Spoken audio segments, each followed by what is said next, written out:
Well, Danita, they say the list is just the start. They want to know all of the parishes where those priests served and over what time frame.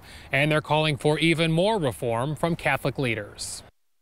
For the first time, the Youngstown Catholic Diocese is releasing one list showing the names of all clergy credibly accused of sexually abusing minors since the diocese was established in 1943. Many of the priests are now dead. Those still living have resigned or been removed. The abuse affects children, and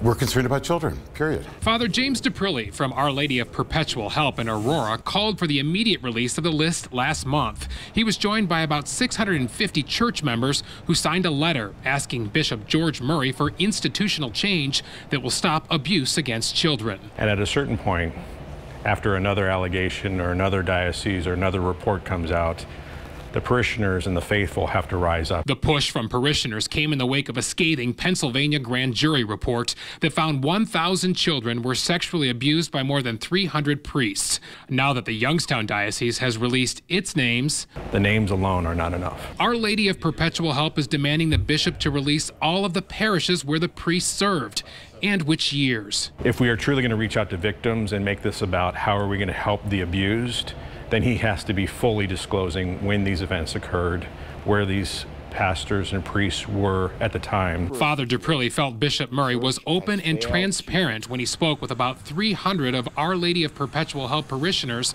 during a meeting last night. He reminded us that we are people of faith, and in the midst of darkness, we're still called to be light. But the father still calling for more church reform, hoping an independent review board will be formed to monitor bishops. One of the members of the assembly last night said, "Bishop, we are squeaky wheels to you.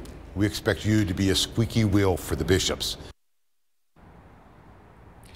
And that list includes one former priest who may have served 1 year here at this church back in the 90s. The parish is now looking into that. That priest resigned from a Canal Fulton church in 2011 after misconduct with a child that dated back more than 30 years.